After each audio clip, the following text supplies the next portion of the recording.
Welcome to our summative lectures in the contemporary world. So again, we go back to the definition of globalization by Manfred Stiger. Globalization, he says, refers to the expansion and intensification of social relations and consciousness across world time and world space. It is a multi-dimensional phenomenon involving economics, politics, culture, ideology, environment, and technology. In short, it can be economic globalization, political globalization, cultural globalization, environmental globalization, and technological globalization. First, you have political globalization, which is further defined by Stiger as intensification and expansion of political interrelations across the globe.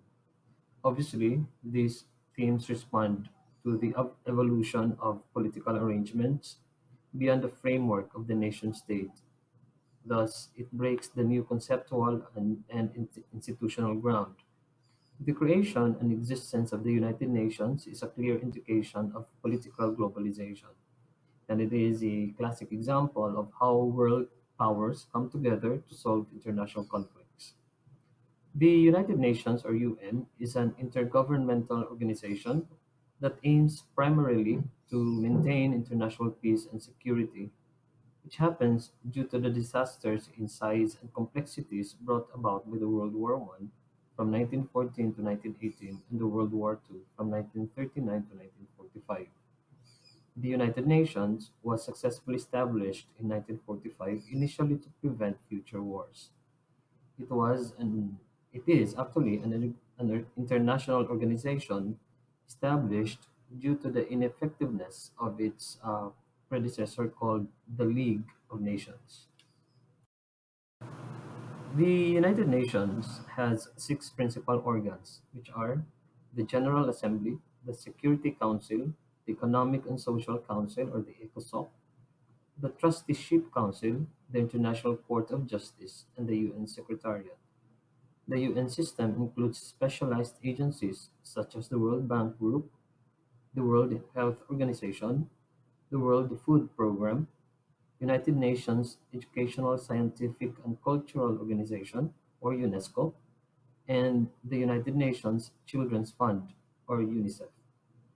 UNICEF, if you're familiar with the organization focuses on providing humanitarian and developmental aid to children worldwide, while UNESCO aims at promoting world peace and security through international cooperation in education, in the sciences, and of course in culture. Among the principal organs of UN, the General Assembly serves as the main deliberative, policy-making, and representative organ of the UN. The Philippines belongs to the General Assembly, or GA, as part of 193 member countries as of 2019.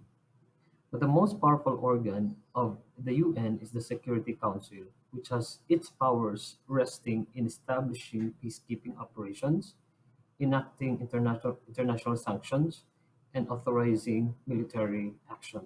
So a military intervention approved by the Security Council is deemed legal if it's approved by the Security Council.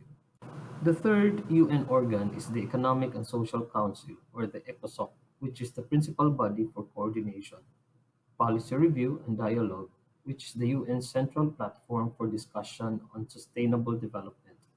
Remember that there are 17 sustainable development goals that all nations in the United Nations wanted to achieve by the year 2030. These include primarily no poverty, 2. Zero hunger, 3. Good health and well-being, 4. Quality education, 5. Gender equality, 6. Clean water and sanitation, 7. Affordable and clean energy, 8. Decent work and economic growth. Next, industry, innovation, infrastructure, reduced inequality, sustainable cities and communities, responsible consumption and production, climate action, life below water, life on land, peace and justice, strong institutions, and partnerships to achieve the goal. These 17 Sustainable Development Goals are very important to achieve our our goal to become a better nation and a better world, a better world where we fight the problems that beset us. The fourth organ of UN is the International Court of Justice, whose task is to settle in accordance with the um, international law, legal disputes submitted to it by the states, and give advisory opinions. Say, for example, one of the greatest achievements of UN is actually it defined what terrorism is. And you know that terrorism is already defined now as a crime against humanity. When we say crime against humanity, it is a crime that is acknowledged by all states. So if you are in, say for example, in Singapore, if you are a terrorist, you can be litigated or you can be filed a case as a terrorist because it is agreed among members of UN. It is a crime that is acknowledged by all states. So you know the very the issue that has hounded our country today on red tagging issues of members of the Communist Party of the Philippines or CPP, the New People's Army or NPA, and the National Democratic Front or the NDF. It is a hot issue uh, since some former rebels have turned away from these organizations and have joined the government, and even resorted to identifying members of the Makabayan blocs or the party list under the House of Representatives as quote unquote the legal fronts of NPA, CPP, and NDF. Um, so using what they call the dual tactics, these allegedly NPA members are in the government to infiltrate at the same time oppose the government's plans. So there are no international rulings that these organizations are terrorists. It is still in the regional tribunal. So apparently we don't tag them as terrorists yet because there are no enough evidence yet to link them to terrorism or even armed struggle. And of course, the fifth organ of UN is the Secretary General, which basically carries the day-to-day work as mandated by the UN. As such, the UN faces numerous challenges. Remember that UN is not a world government, but it has immense power to dictate. While much of the world has put its focus and energy on the challenges of globalization, issues and challenges can be well addressed in the level of regions. The Philippines, being part of the Southeast Asia, is well associated with ASEAN, or the Association of Southeast Asian Nations. Being part of regional associations helps us economically and in terms of military defense. Regionalism can be seen as political and economic phenomenon, but we can't discount the fact that regionalism has impacted our identity, ethics, culture, religion, and ecological sustainability. Let me differ first regionalism from regionalization. Mansfield has defined the word region, as a group of countries located in the same geographically specified area. The word regionalism refers to the political process characterized by economic policy and cooperation and coordination among countries, while regionalization is the regional concentration of economic flows. China, for example, attracts investors and expands trade with low labor costs. By the way, not cheap labor costs, huh? And huge workforce. This is regionalism. And other countries such as Singapore and Switzerland compensate for their lack of resources by turning themselves into financial mecca or financial hub. For military defense, regionalization has given birth to North um, Atlantic Treaty Organization, or NATO, which was formed during the Cold War. NATO is an intergovernmental military alliance between 30 European and North American countries. The organization implements the North Atlantic Treaty that was signed in 1949. Other reasons to organize regionally is to pool resources, such as the Organization of the Petroleum Exporting Countries or OPEC, the aims to coordinate and unify the petroleum policies of its member countries and ensure the stabilization of oil markets in order to secure an efficient, economic, and regular supply of petroleum to consumers. In times of financial crisis, remember that the ASEAN, which includes Brunei, Cambodia, Indonesia, Laos, Myanmar, Malaysia, and the Philippines, and including Singapore, Thailand, and Vietnam, are able to compel together to help one another. Noting the 1996 financial crisis of Thailand, or the support it was given to Vietnam during the Vietnam War from 1955 to 1975. Now we have the ASEAN, Asia Pacific Economic Council, or APEC, which made all nations even harder to turn their backs and reject economic globalization. Globalization appeared in the business and sociological literature of the 1980s, but the end of the century it had become a broadly invoked expression in both academic and economic parlance around the world. Along the way, it has acquired a variety of meanings that it is well to understand the meaning of which. For this topic, we look at globalization and culture. We know that culture is an expression of people, and part of this culture is religion. Religion refers to the system of beliefs and practices as defined by Hopkins in his book Religions slash Globalizations, Theories and Cases. More specifically, the word comes from the Latin religare, which means to bind together again that which makes once bound but has since been torn apart or broken.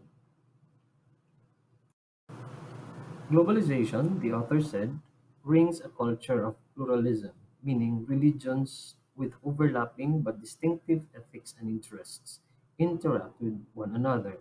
Essentially, the world's leading religious traditions, Hinduism, Buddhism, Judaism, Christianity, and Islam, teach values such as human dignity, equality, freedom, peace, and solidarity. More specifically, religions maintain the golden rule: what you do not wish done to yourself, do not do to others. Therefore, such religious values, globalization engenders greater religious tolerance in such areas as politics, economics, and society. In political areas, globalization has built global or political forums that integrate cultural, ethnic, and religious differences. Ideologies that were once perceived as dividing the world through a large number of international organizations such as UN, the World Health Organization, as well as regional organizations like the European Union, the Organization of the Islamic Conference, or OIC, or the African Union.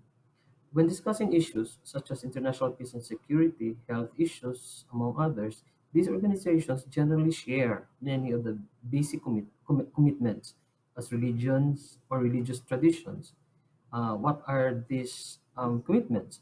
Peace, human dignity, human equality, diplomacy, and so on. In addition to these political organizations, religious communities such as the Roman Catholic, the World of Churches, for instance, they have taken part in events such as the Jubilee 2000. And Jubilee 2000 was an international effort advocating for canceling the third world debt, utang, no, by the year 2000, and the World Faiths Development Dialogue, an effort of international faith leaders along with the World Bank to support developmental agenda corresponding to UN's um, Millennium Development Goals, or now we call them the SDG, the Sustainable Development Goals. So there were agendas pushed by religion or religious organizations that helped and that spurred inter-religious dialogues. Example, in 1993, the Parliament of the World's Religion conveyed during the 1893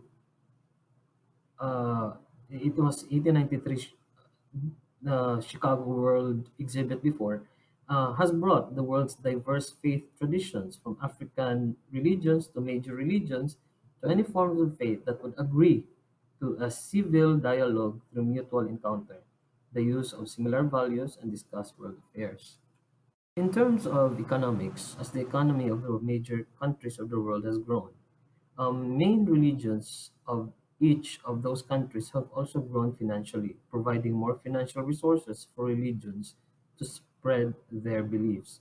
For example, although it may seem as an old tactic, missionary work, especially in light of globalization, is strong in many third world countries, where religious representatives convert the natives. As a result, the major religions today have scattered across the globe. Christianity turning southern, and Black Islam turning Asian, and Buddhism turning white and Western. So there was a clear spread of these religions across age, across culture, across color, still holding on to their original territorial spaces with their where their shrines exist. Religions are fulfilling their general purpose of spreading their beliefs to people all over the world. Furthermore, religion has tremendously benefited from technological advancements. For example, websites provide information and explanations about different religions to any person, regardless of his or her geographical location, as well as provide the opportunity to contact others worldwide and hold debates which allow religious ideas to spread. Furthermore, television allows for religious channels that provide visual religious teachings and practices. Hence, by making this a leap, it's like a jump into the information superhighway, bringing religious teachings into every home in a global setting. So religions have come together into one setting. So if you have time, you can also check out Jesus Life Centered, or let me check the website. Um, because when we talk about religion, we also talk about our belief. And of course, with globalization, we also need to make sure that we keep our grounds to our belief, despite the problems and the the challenges that we encounter. So if you can check Jesus-centered life, where there are talks regarding Roman Catholic, you can check that as well, and how they respond to the challenges even of globalization. Media and globalization. The media industry, in many ways, perfect for globalization or the spread of global trade without regard for traditional political borders. Because information is not a physical good, shipping costs are generally inconsequential. Finally, the global reach of media allows it to be relevant in many different countries. However, some have argued that media is actually a partial cause of globalization rather than just another globalized industry, which is actually correct. No? Media is largely a cultural product, and the transfer of such product is likely to have an influence on the recipient's or the receiver's culture. Technology has been said to be propelling globalization tremendously, increasingly, even. Technology allows for quick communication, fast and coordinated transport, and efficient mass marketing, all of which have allowed globalization, especially globalized media, to take hold. Worth considering is the foreign culture and American culture. Certainly, American culture is increasingly exported around the world. Many of these US media outlets count strongly on their ability to sell their product in foreign markets like our country. One classic example of this phenomenon of global culture and marketing is James Cameron's 1997 film Titanic, one of the most expensive movies ever produced up to that point, with an official budget of around $200 million. Titanic was not anticipated to perform particularly well at the US box office. Rather, predictions of foreign box office receipts allowed the movie to be made.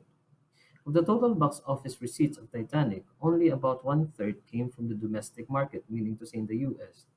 Although Titanic became the highest grossing film up to that point, it grossed just $140 million more domestically than Star Wars did 20 years earlier, according to Box Office Mojo.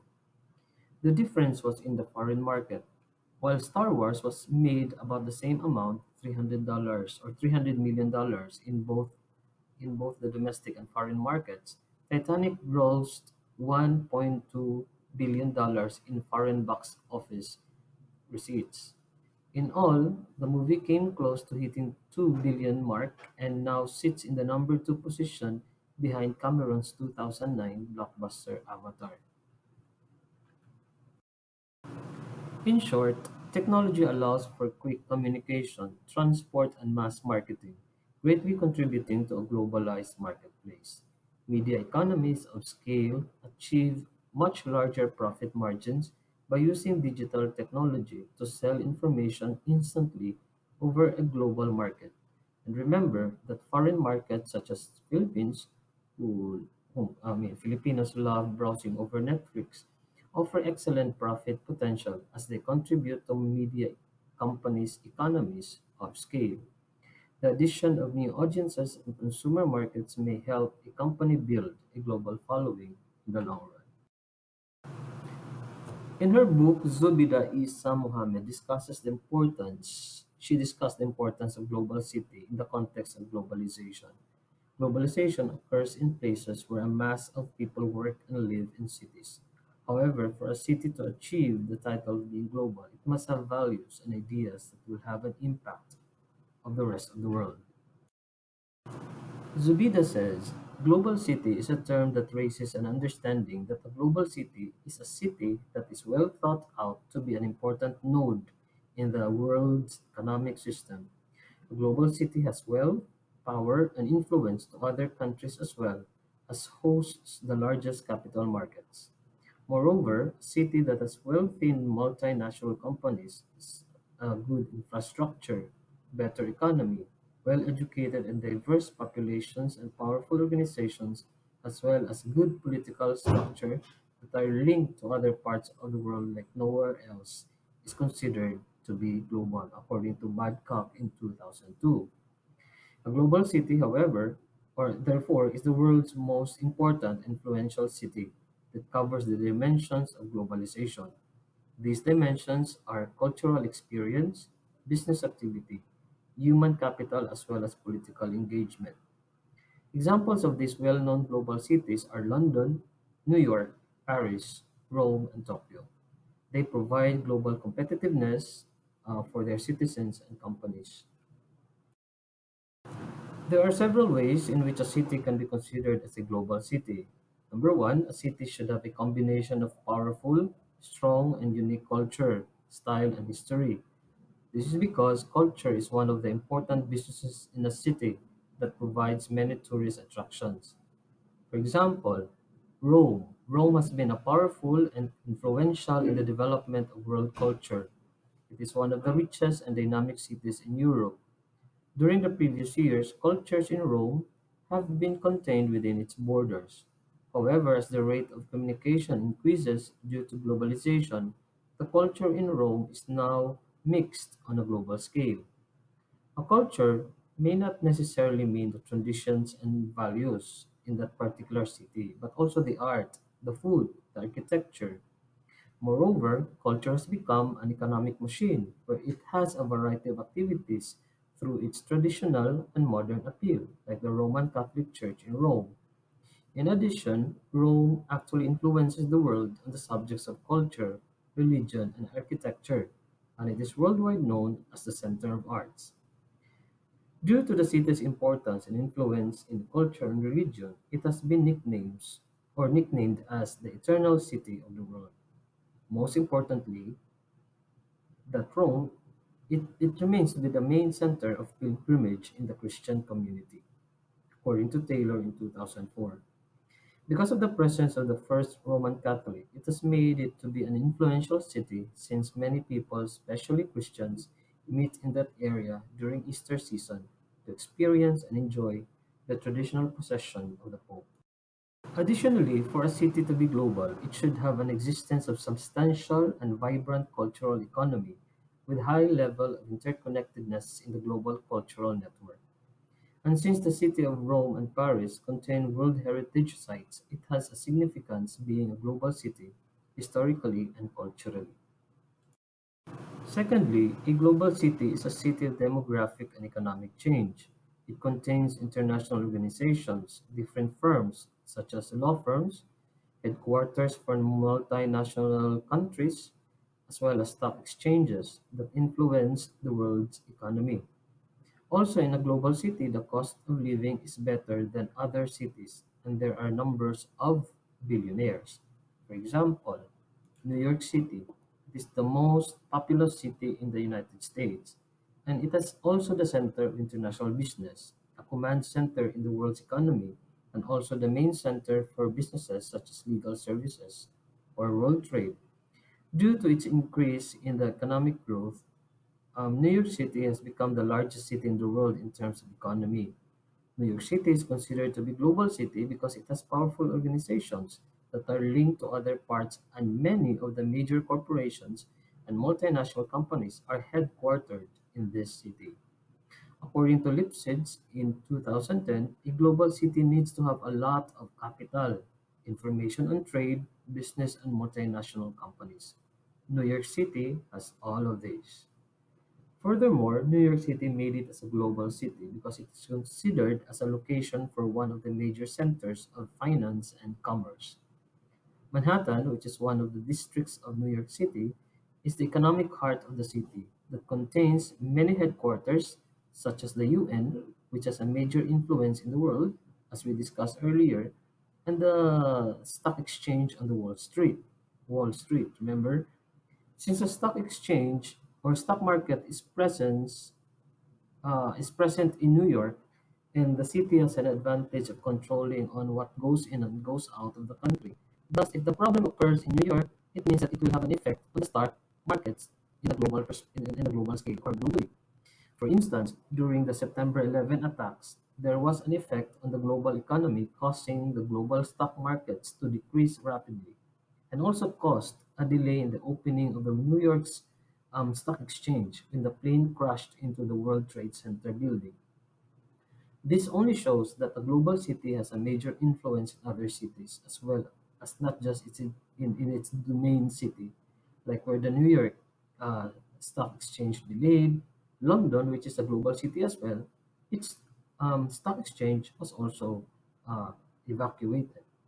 So, is Manila a global city or Cebu? Oh, I don't think um, you have the answer to that yet. Finally, let's look into the environmental globalization. Climate activists have pointed out that globalization has led to an increase in the consumption of products, which has impacted the ecological cycle. Increased consumption leads to an increase in the production of goods, which in turn puts stress on the environment. Globalization has also led to an increase in the transportation of raw materials and food from one place to another. Before, people used to consume locally grown food, but with globalization, people consume products that have been developed in major or foreign countries. The amount of fuel that is consumed in transporting these products has led to an increase in the pollution levels in the environment. It has also led to several other environmental concerns, such as noise pollution and landscape intrusion. Transportation has also put a strain on the non-renewable sources of energy, such as gasoline. The gases that are emitted from the aircraft have led to the depletion of the ozone layer, apart from the increasing of the greenhouse effect. The industrial waste that is generated as a result of production has been laden on ships and dumped in oceans. This has killed many underwater organisms and has deposited many harmful chemicals in the ocean. The damage caused to ecosystem from the soil that spilled from one of the leaking containers of British Petroleum in 2010 is just one of the examples of the threat globalization poses to the environment. Globalization has had far-reaching effects on our lifestyle. It has led to a faster access to technology, improved communication and innovation. Due to globalization and industrialization, various chemicals have been thrown into the soil, which have resulted into the growth of many noxious weeds and plants. This toxic waste has caused a lot of damage to plants by interfering in their genetic makeup. It has put pressure on the available land resources. In various parts of the world, mountains are being cut to make way for a passing tunnel or highway. The barren lands that have been are already encroached to pave way for new buildings. While humans may rejoice in the advent or the beauty of these innovations, this can have long-term effects on the environment. Various studies over the years have found that plastic, which has a 500 years of lifespan, is one of the major toxic pollutants, as it is a non-biodegradable product. However, plastic is of immense use when it comes to packaging and preserving goods that are to be exported. This has led to increased use of plastic, causing widespread environmental pollution. It has made so many changes in our lives that reversing it is not possible at all. The use of plastic. The solution lies in developing effective mechanisms that can check the extent to which it can impact the environment. Researchers are of the view that the answer to this problem lies in the problem itself. That is, globalization itself can lend support to building a better structure, which is economically feasible and environmentally friendly. Globalization is about competition, and if certain private owned companies can take the lead in being environmental friendly, then it will encourage others to follow. It is important that we put in some efforts to maintain the harmony with the environment. The survival of human race in this planet is dependent on the environment. To such large extent, we should not and we cannot afford to ignore the consequences of our own actions. So as students of the contemporary world and people who have studied globalization, where there are lots of debates and discussion on this issue, there is a need to have a more effective policy or effective policies in the place to effectively implement as well these policies. The people that we have chosen to represent us have the responsibility of ensuring that the extent of damage on the environment is at least curtailed, prevented, or at least minimized, if not totally prevented. We hope that you understood that with globalization, we pay the high price, and its impact on environment cannot always be disregarded. It's always important to take concrete actions against its implications. So, as students, as citizens of our country, what can we do? What can you do to at least mitigate the risks of these environmental hazards or environmental problems that are brought about by globalization? What can you do to at least lobby to your policymakers in order for us to slow down the bad effects of globalization on the aspects of environment? So there you go, our summative lectures for the contemporary world.